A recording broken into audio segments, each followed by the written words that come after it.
Hi guys, I'm Shmee, and today I'm at Silverstone, where I'm currently lurking in a pit garage because it is bitterly cold and windy outside. But the reason I'm here is for my second opportunity. I'm very fortunate to be driving again the Alfa Romeo Giulia Quadrifoglio. Now, I joined Alfa for the press launch at their test track at Bellocco in Italy on a rather wet day earlier this year. But this is going to be my second opportunity to drive what is a very, very important car for the brand. So I'm quite excited about this because I really rather enjoyed it when I had that opportunity to take out both the auto and the manual versions of the car, but this is round two. Will I like the Giulia Quadrifoglio as much as I did the first time out? Let's have a quick look around the car, talk about some of the headline stats and specification and figures before taking it out for a drive on the national circuit. A couple of laps today where it is still a little bit damp, but nonetheless it will be rather fun. So the car is powered by a 2.9-litre twin turbocharged V6 mounted in the front, 510 CV, so 503 brake horsepower, front engine, rear-wheel drive. There will be future all-wheel drive versions, but in the UK we've just got the two-wheel drive one. But that marks a significant thing for Alfa Romeo. It's their first sort of mainstream model rear-wheel drive front-engine saloon car in 20-30 years. So it's very, very significant, and what it represents. And just look at it, the Italian design and flair and styling. It looks very, very pretty. But combined with that, it's also got quite a lot of oomph. So that 510 horsepower means you're going to get to 62 miles an hour in under 4 seconds, 3.9 to be precise. The top speed is 191 miles per hour. So it's a pretty quick machine. And looking at it, the design is lovely. The front has this sort of very sort of pretty sort of style, but still aerodynamically functional. The intake ducts for the cooling. I presume this car has the optional ceramic brakes, and that's going to give us some pretty good track performance. I love simple things. Alfa, there's a tradition of having the number plate off to the side, beside the sort of upside down triangular grille. But even the headlights wide and narrow, just for that sort of extra design flair to it. The clover leaf badge worn on the sides. But this car learnt a lot from the engineering team and model team that had worked at Ferrari before. So there's a lot of top-end performance inspired features and sort of design that I went over in a lot of detail before. But just to quickly show you the key that I've got here, I'm going to jump in and fire it up. Carbon fiber. This interior, it's simple, but so, I guess, appropriate, so well sort of thought out and placed. And you've got the start-stop button right here. Nice needle sweep, and I love the integration of the display in the center. But we'll come back and look again at the interior in a moment, and the different driving modes, suspension mode, and how the car handles when you're out and about driving it. So let me just quickly hear how it sounds.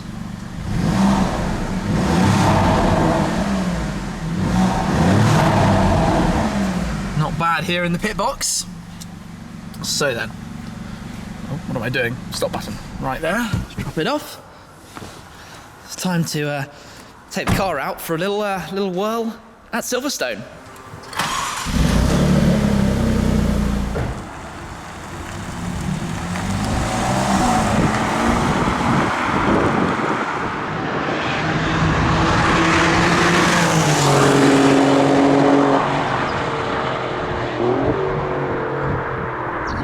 Okay then, we're pulling out onto the track. It is spectacularly greasy out here today. It may be a clear sky now or a clearer sky, but I've got to look out for the track and a car with a lot of power and a lot of torque all going to the rear that will probably be quite playful.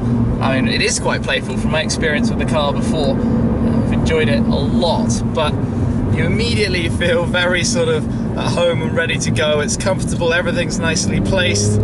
I can feel already just a little gentle squeeze of the throttle pedal, and the car wants to let the back out. The noise, not bad at all. The V6, surprisingly good actually. You sort of initially might not expect it to make such a good tone, but you've got very raspy shifts, and if I manually downshift, you get the flashing there from the hazards, of course. Very Ferrari if you're braking hard.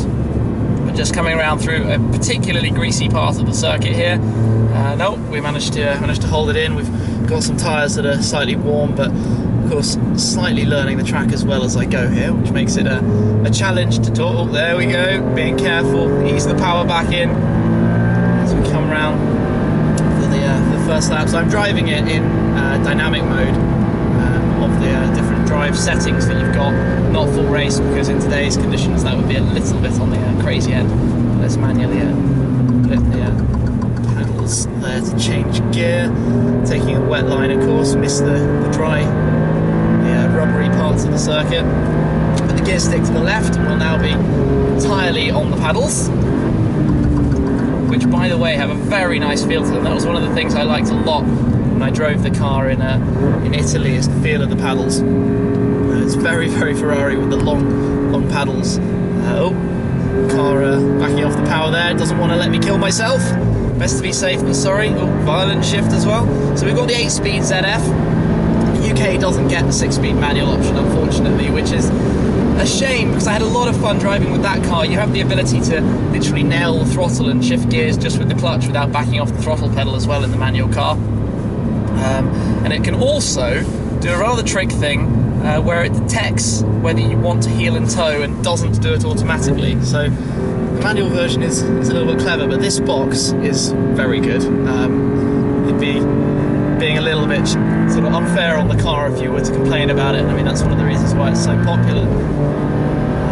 This has quite a sporty characteristic to it as well. The car run out here, upshift at 7,000, the red line.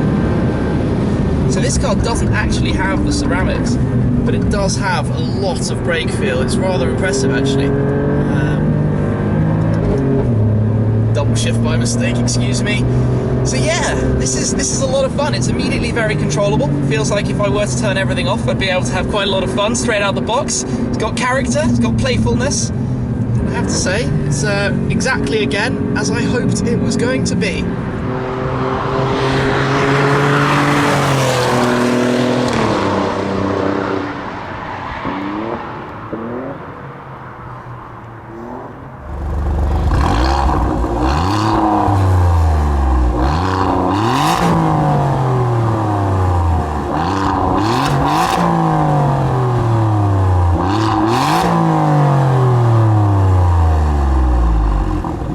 We're back into the pit garage and I've got the shutters down so it's just us and the car to take a look around it in a little bit more detail. But firstly, just some thoughts on that drive. It is so much fun. The balance you can have with this car, the excitement from it is brilliant.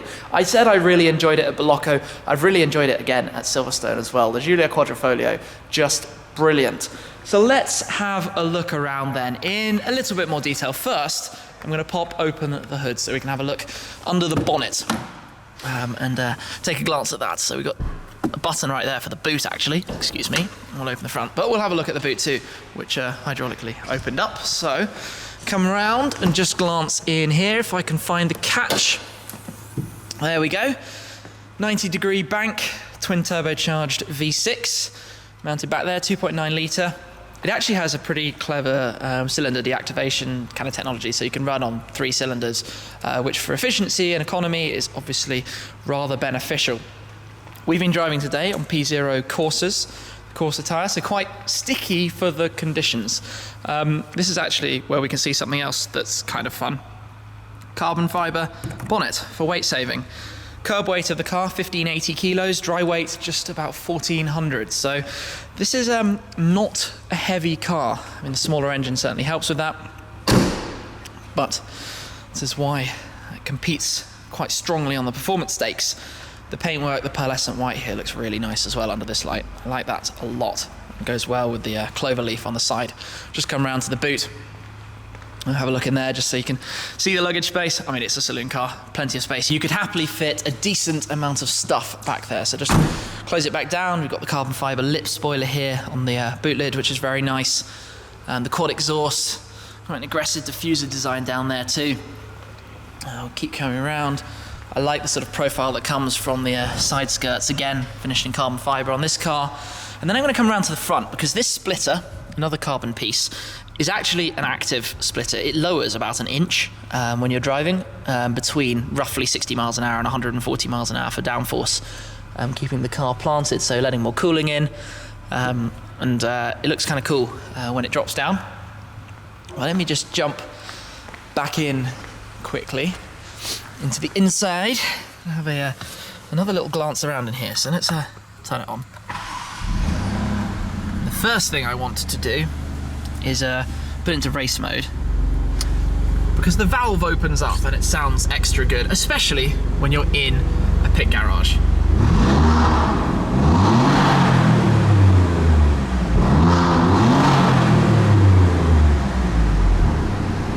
Wonderful.